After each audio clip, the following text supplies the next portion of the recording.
একটা ডিম, সামান্য মুরগের মাংস আর কিছু ময়দা দিয়ে অসম্ভব মজার নাস্তাটি আপনারাও বাসায় বানাতে পারেন আমি যেভাবে বানিয়েছি। তো আমি প্রথমে এখানে বাটিতে 2 কাপ ময়দা নিচ্ছি আর কি। তো নিয়ে এর মাঝে লবণ দিয়ে দিলাম, হাফ চামচ ইস্ট দিলাম 1 চামচ, আর 1 চামচ চিনি দিয়েছি, এখানে একটা ডিম দিয়ে দিলাম। এখন এখানে আমি লিকুইড দুধ দিয়ে আমি মেখে নেব ময়দাটা। আপনারা চাইলে পানিও দিতে পারেন, সমস্যা নেই, দিলে একটু টেস্ট ভালো হয়। তো একটু একটু দুধ দিয়ে আমি ময়দাটা মেখে এখন একটু তেল মাখিয়ে ডেকে রেখে দিব ঘন্টা খানিকের মতো। তখন আমার ডোটা একদম ফুলে যাবে আর কি, একটু গরম জায়গায় রাখতে হবে। যাই হোক, আমি তো রেখে দিলাম ডেকে একটু গরম জায়গায়। তারপর প্যানে এখন আমি একটু তেল দিয়ে পেঁয়াজ কুচি দিলাম, দিয়ে এখানে একটু একটু করে আদা বাটা, একটু রসুন বাটা, একটু মরিচের গুঁড়ো, তো একটু ধনিয়ার গুঁড়ো দিলাম। দিয়ে আমি আগে থেকে মুরগির মাংসগুলো একটু সেদ্ধ করে রেখেছিলাম, তো সেই সেদ্ধ মাংসটাকে আমি ঝুরা ঝুরা করে রেখেছি, সেই মাংসটাই দিয়ে দিলাম। খুব বেশি মাংস না কিন্তু, অল্প একটু।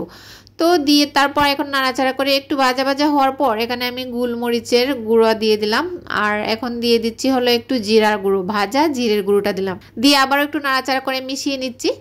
তারপর এখানে আমি 1 চামচের মতো ময়দা ছিটিয়ে দিলাম, দিয়ে এখন একটু ভালোভাবে ভাজা ভাজা করে নেব যেন ময়দাটার কাঁচা গন্ধটা চলে যায় আর কি। তো কিছুক্ষণ পর আমি এখানে 1 চামচ বাটার দিয়েছি, আপনারা চাইলে ঘিও দিতে পারেন, সমস্যা নেই। তারপর আবার একটু নাড়াচাড়া করে মিশিয়ে নিলাম। তারপর এখানে আমি দুধ দিয়ে দিলাম, এই তো 1 কাপের মতো। তো দুধটা অবশ্যই দিবেন, দুধটাই কিন্তু টেস্ট বাড়িয়ে দেবে। তো যাই হোক, তারপর আমি দুধ দিয়ে এটা খুব ভালোভাবে নাড়াচাড়া করে মিশিয়ে নিচ্ছি আর কি, খুব সুন্দর করে সব জায়গায়।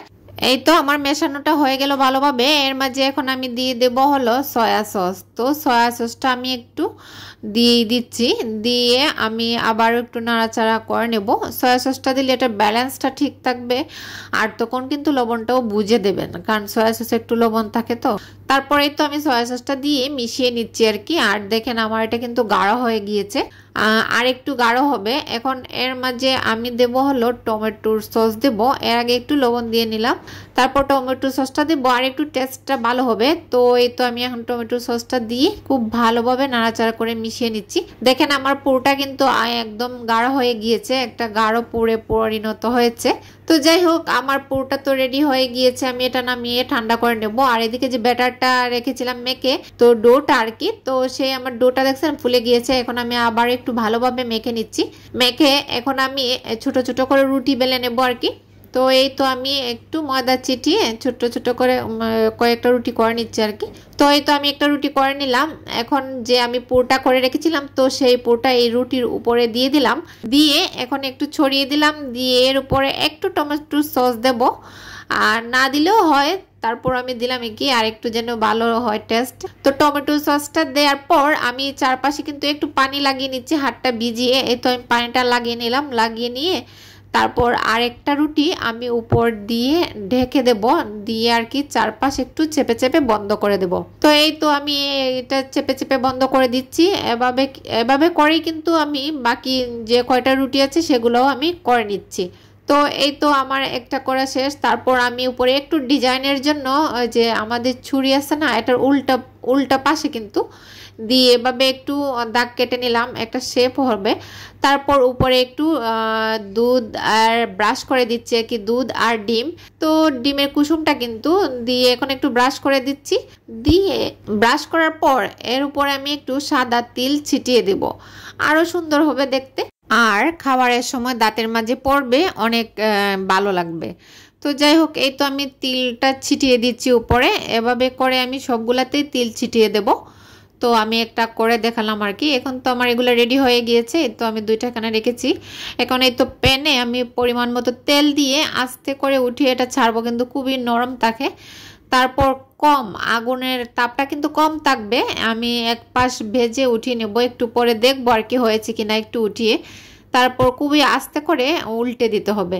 তো যাই হোক, এই তো আমি এটা উল্টে দিলাম, উল্টে আবার যখন আমার এই পাশটা হয়ে যাবে সুন্দরভাবে, তখন আমি আর কি একটু খুব সাবধানতার সাথে নামিয়ে নেব। তো এই তো দেখতেই পাচ্ছেন আমার এটা ভাজা হয়ে গিয়েছে, দেখেন অনেক সুন্দর হয়েছে, কিন্তু কালারটা বেশ সুন্দর দেখাচ্ছে। তো এটা আমি নামিয়ে নিচ্ছি। নামিয়ে নেওয়ার পর আমি যে আরেকটা করে রেখেছিলাম তো এটাও দিয়ে দিলাম। এটাও খুব সাবধানে দিতে হবে। দিয়ে আমি এটাও উল্টে পাল্টে ভেজে আর কি নামিয়ে নিলাম।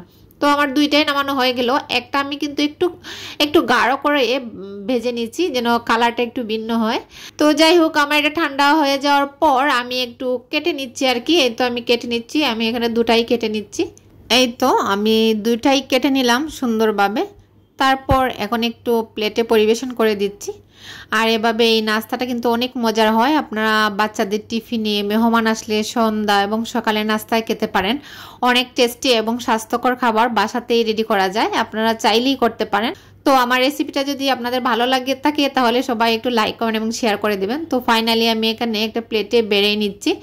এই তো দেখেন দুইটা কালার হনে একটু ভালো দেখাচ্ছে, একটু ভিন্ন ভিন্ন। আমি আর একটা করেছিলাম ওভেনে। তো যাদের ওভেন নেই তারা তেলে ভেজে খাবেন, আর যাদের ওভেন আছে আপনারা ওভেনে দিতে পারেন। তো 180 ডিগ্রিতে দিয়ে 20 মিনিটের মতো রাখবেন। তো 20 মিনিটের না হলে আর একটু বাড়িয়ে দিবেন আর কি। আমি তেলে ভেজে এবং ওভেনে দুভাবেই করে দেখালাম আপনাদেরকে।